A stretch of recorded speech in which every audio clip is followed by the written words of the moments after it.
What is happening right now? Watch. I want you to use my words against me. If there's a Republican president in 2016 and a vacancy occurs in the last year of the first term, you can say, Lindsey Graham said, let's let the next president, whoever it might be, make that nomination, and you could use my words against me, and you'd be absolutely right. We're setting a precedent here today, Republicans are, that in the last year, at least of a lame duck 8-year term, I would say it's going to be a 4-year term, that you're not going to fill a vacancy of the Supreme Court based on what we're doing here today.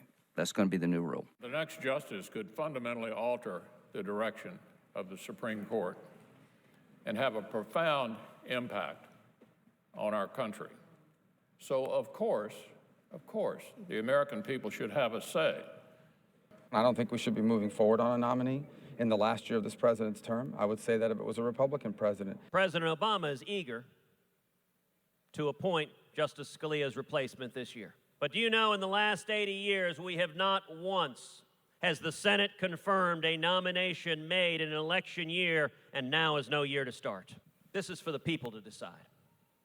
I intend to make 2016 a referendum on the U.S. Supreme Court. Previous Congress came to a close. That meant the expiration of the Merrick Garland nomination.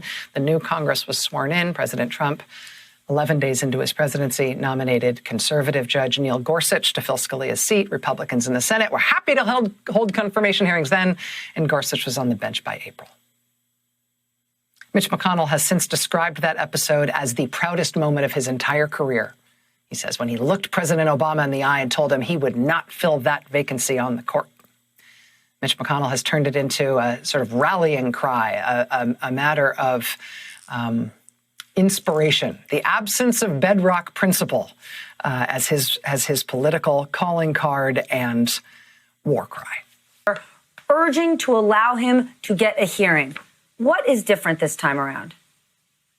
Well, the difference is that Mitch McConnell and, frankly, a whole lot of big money interests behind him are all about getting and keeping power, and it doesn't matter what they said. I mean, hypocrisy really is not, unfortunately, a concern of theirs. It's about controlling the courts in our country and making sure that the folks that they want in there that will side with the polluters and those who want to take away health care and a woman's right to choose and collective bargaining for workers to be able to collectively bargain for their wages and benefits and so on. They want to take away people's freedoms and rights that we know in America have been a foundation of who we are, voting rights and on and on and on. And so, Stephanie, let me first say it's always good to be with you. And I do have to always start by saying that I continue to grieve over this loss and that, you know, we can't jump over what we have lost here, but we also know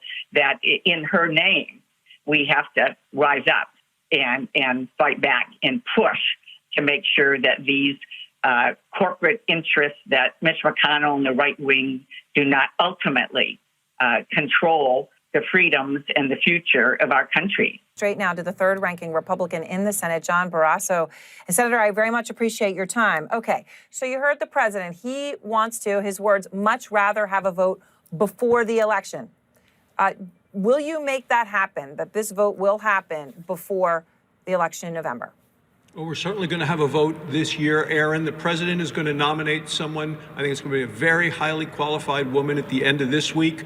Then we will hold hearings in the United States Senate Judiciary Committee. We know with Justice Kavanaugh and Justice Gorsuch, the Democrats did lots to delay and slow down the process.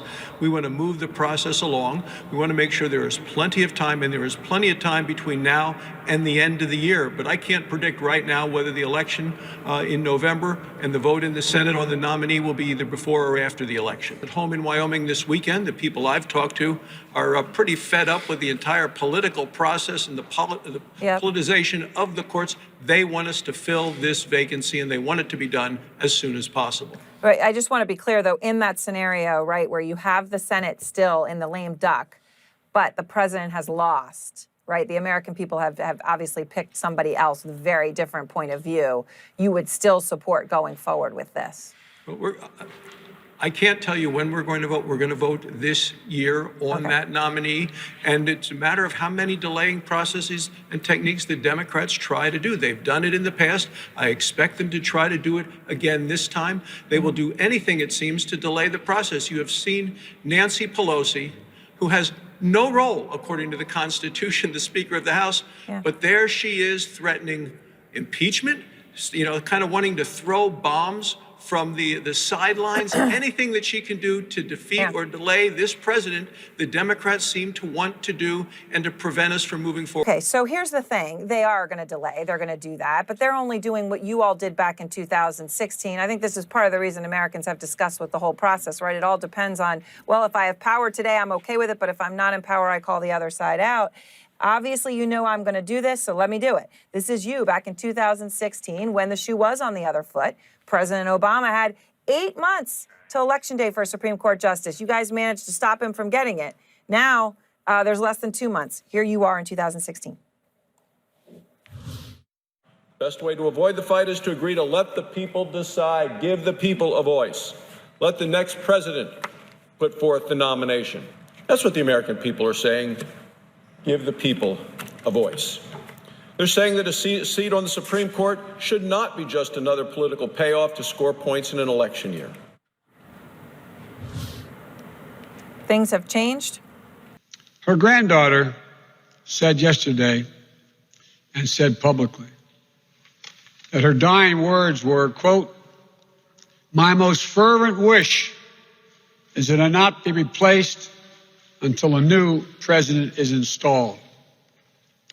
As a nation, we should heed her final call to us, not as a personal service to her, but as a service to the country, our country, at a crossroads. There's so much at stake. The right to health care, clean air, clean water, the environment, equal pay for equal work, the rights of voters, immigrants, women, workers. And right now, our country faces a choice about whether we will come back from the brink. That's what I'd like to talk with you about for a few minutes today. Within an hour of news of her passing, Senate Majority Leader Mitch McConnell said President Trump's nominee to replace Justice Ginsburg will receive a vote in the Senate within an hour of her passing. The exact opposite of what he said when President Obama nominated Merrick Garland to replace Justice Scalia in 2016.